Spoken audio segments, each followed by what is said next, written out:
Ahoj všetci, vitajte pri dnešnom vzdelávacom videu, v ktorom sa venujeme prírodným riešeniam na zvýšenie vašej sexuálnej túžby.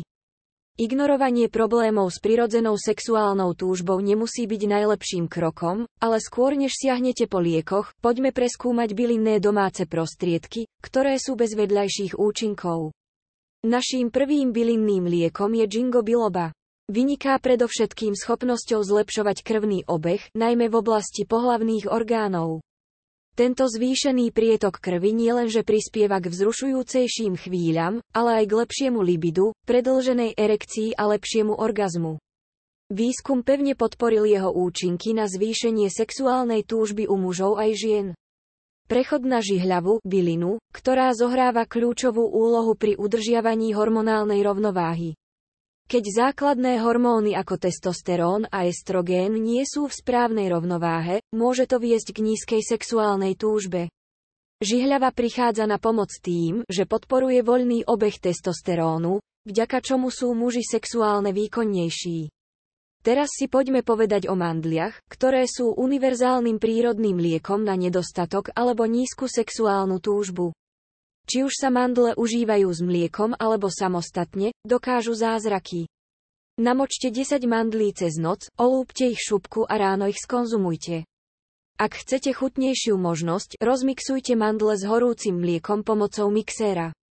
Prejdime na kôru kejčaba, ktorá je známa svojimi afrodiziakálnymi vlastnosťami.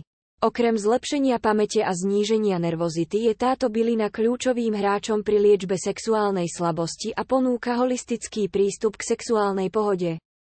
Pokračujeme hlohohom, ktorý prospieva krvnému obehu v celom tele. Zvýšený prietok krvi do pohlavných orgánov významne prispieva k liečbe rôznych sexuálnych problémov, vďaka čomu je hloh cenným doplnkom bylinných prípravkov.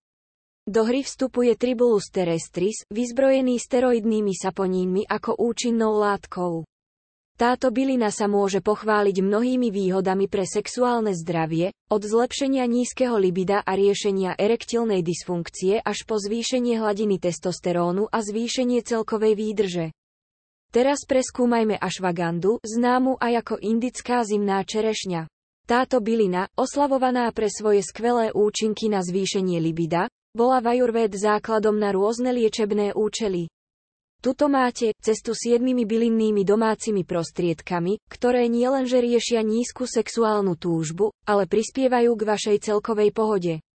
Začlenením týchto prírodných riešení nielenže zvýšite svoje libido, ale podporíte zdravší a uspokojivejší sexuálny zážitok. Nezabudnite, že kľúčom k úspechu je vzdelanie a informovaným výberom môžete prirodzene posilniť svoju sexuálnu pohodu.